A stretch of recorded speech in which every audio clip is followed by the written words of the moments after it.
I can put.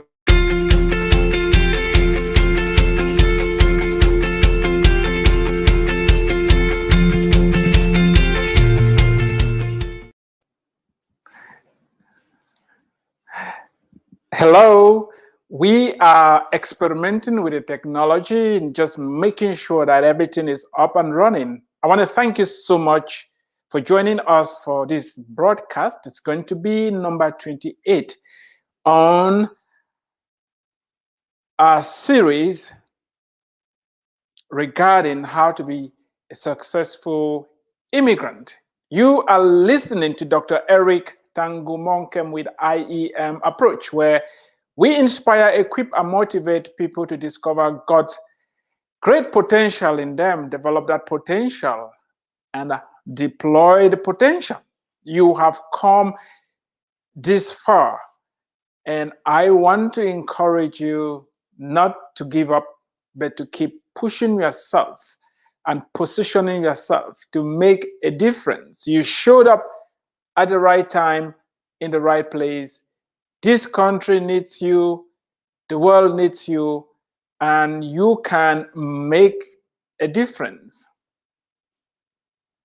If you are joining us for the first time, we've had a series of episodes that I will encourage you to watch them. The 52 strategies that will position you to win as an immigrant all stand on their own.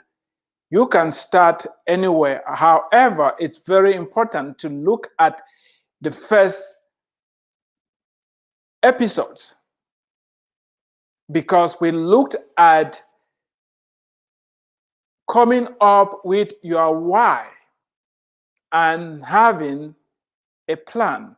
Because when you don't have a plan, you have already planned to fail. When you don't know what your destination is, you are never going to know when you reach that destination. In other words, every road is going to be leading everywhere, and you are going to end up not going anywhere. You want to make sure you have a plan.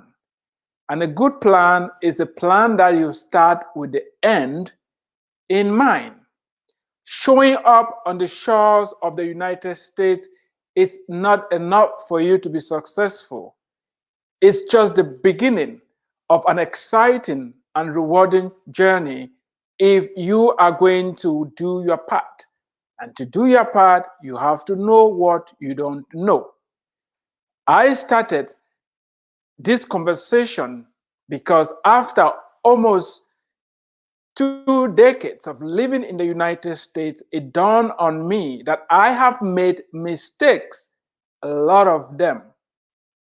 Many other immigrants have made mistakes, tons of them. We don't want you to repeat these mistakes. I'm not saying that you're going to live a life free of mistakes. If you're not having failures and making mistakes, you are not trying hard enough. However, there is no point for you making the same mistakes that some of us have made. That is not being smart. The smart thing to do is for you to identify the mistakes other people have made. Avoid those mistakes so that you're going to move forward faster with more confidence and more boldness. Thank you for joining us for today's broadcast. I will not be able to interact with you directly because this broadcast is being distributed through many different channels. However, the chat option is open for you to post your questions, post your feedback. This is a conversation. I am presenting information that you may not necessarily agree with. However, it's important for us to have this conversation. If you need to reach me, the number is 214-908-3963. 908-3963, or the email is eternalkingdom101@gmail.com. eternalkingdom101@gmail.com. You may be wondering why I should even bother to have this conversation, why I should even bother to write a book about these topics. If you go behind and you read and listen to my personal story, you realize that it's very crucial for us to have this conversation. I showed up on the shores of the United States of America with one suitcase at minus $6,000, one suitcase and in debt. It took divine intervention for me to get out of debt, graduate school debt-free, and start a life in this country. I don't want that for you. And that is why I think if you follow these 52 strategies, if you think through them and grow in these 52 different areas, if you invest in these 52 different areas, you are going to be moving at the speed of light. I've been laying emphasis on the need for you to know your why. Nobody can define that for you. You must have a compelling why. Your why must be strong. Your why must be well spelled out. There are 3 reasons why people migrate. There's a 4th one, but the 3 main reasons that make sense are running away from persecution. It may be religious or political persecution. So you run away from one country or from one geographical location to the other because you are looking for a place of safety. The second reason is economic. You may be looking for a better life. That, I don't know what constitutes a better life for you. Maybe making more money, looking for better education, or for safety. Whatever constitutes a better life for you, you know what it is.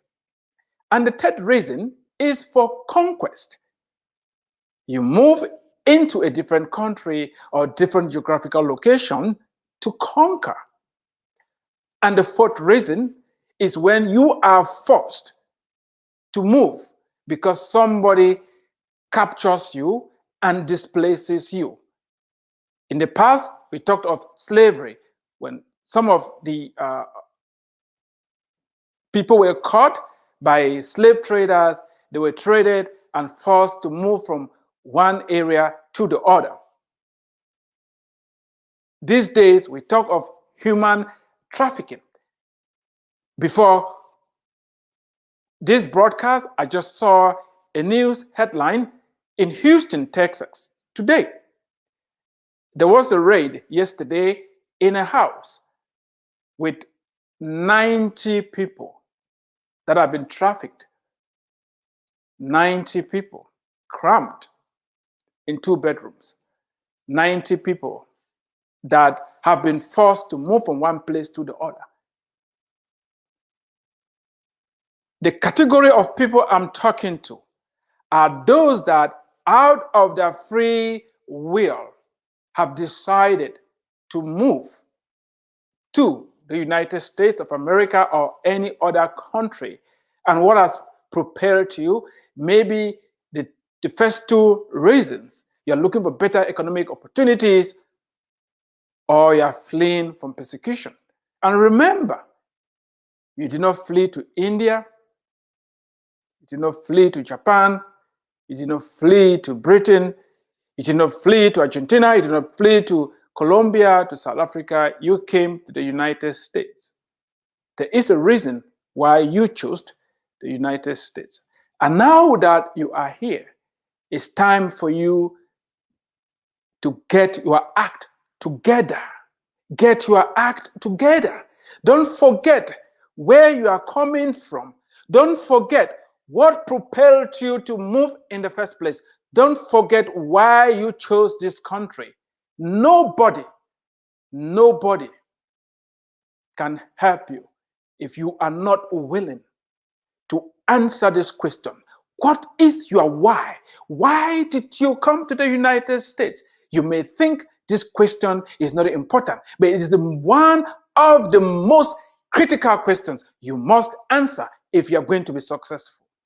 If you're going to overcome the obstacles that lie ahead of you. If you're going to distinguish yourself and stand out from among the crowd. You are here. There is a reason why. You know the reason why, and I just want to help you not to lose sight of your why. That's why I came up with these 52 different areas that will help you to remain focused on your why. As you grow in all these different areas, you are going to make it. Nothing will stop you. The color of your skin won't stop you. Your accent will not stop you. Where you were born will not stop you. What you've been through will not stop you. What you have or what you don't have will not stop you. You are unstoppable if you believe that. Go listen to the episode on You Are Unstoppable. Because what you believe about yourself is more important than what other people believe about you, than what other people tell you. That is why what you tell yourself in private determines the actions that you take or the inaction that is prevalent in your life. It's the battle of the mind. And that is why I'm giving you the tools that will help develop mental toughness that is going to position you to push and occupy. You didn't come this far to settle for less. And that's why today we are going to be talking about keeping your hands in your pockets. Keep your hands on your side. Keep your hands to yourself. Don't let your hands stray into places they are not supposed to go. It is a metaphor for sexual harassment. I'm talking about sexual harassment today because it's something that is going to land you into deep trouble.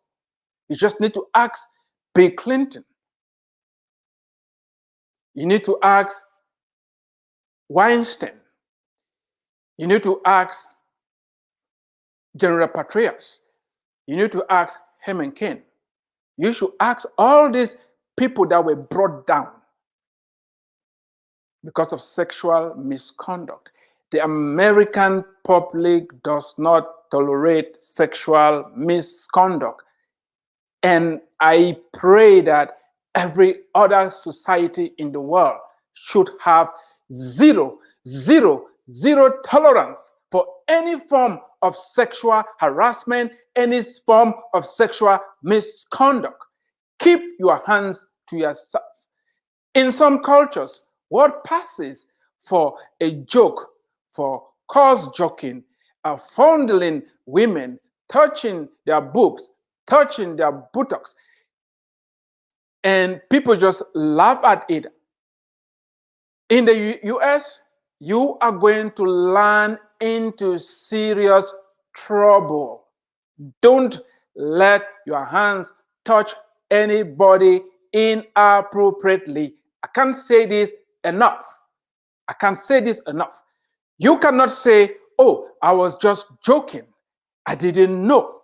Now you know. Some of you have already been trained at work regarding sexual harassment. Take it seriously. Put yourself under control. Avoid situations where you are going to be accused of sexually harassing a colleague at work, harassing a peer, harassing a man, harassing a woman, harassing a child, whatever sexual misconduct you may find yourself in. I want you to run with the speed of light. Run with everything that is in you. Avoid it as the plague. No wonder the Bible says, flee away from youthful lust. Flee away from youthful lust. Yes, it's time for you to flee. Be like Joseph. Joseph was a slave in Egypt. He was forced to migrate. He was forced to move from his parents' house into a different country. And in that country, the wife of his master took interest in him. He was handsome. He was young. And this woman planned to have sex with Joseph. And Joseph said, I cannot do this type of evil before God, against God. But this woman was determined to make sure that Joseph goes to bed with her. And that's why one day Joseph goes into the house to do his normal household duties. There were no other servants around, and this woman held him. Please, Joseph, help me out. I need you badly. Do something with me. And Joseph was like, I can't do it, woman. I'm not going to do it because it is a sin against God. Joseph fled. And when this woman's husband came back, she lied and told her husband, Joseph wanted to rape me. Joseph had his Me Too moment. Thank God, Joseph fled. And it's shocking that Joseph, who was a slave, who had no right to say no to his master's wife, he was owned by these people. He was supposed as a slave to obey every command. He had no rights whatsoever. He was at their mercy, but he fled because he understood that sexual harassment is destructive. Don't do it. You didn't come this far to end up in jail because you cannot control yourself. If you are married, stick to your wife. If you are not married, get married if you can control yourself. Don't mess around. It will land you into deep trouble. This country is different. Avoid any appearance of evil. Avoid situations that may lead to false accusation. Because if you are accused, it may not end well. And that is why you need to have a zero tolerance policy. Zero tolerance. Any appearance of evil, you avoid it. It is on you. Don't tell me what about the other people. No, you take care of your business. Don't hang around in places and don't create situations that is going to compromise your well-being and your success. And that is why even giving compliments to people, you need to be careful. Watch your language. Watch your language. We are talking about sexual harassment. I want you to join me on this crusade. Say no, no, no. We have to respect each other, maintain our boundaries, treat people with dignity, and don't let your hands get into places they are not supposed to get into.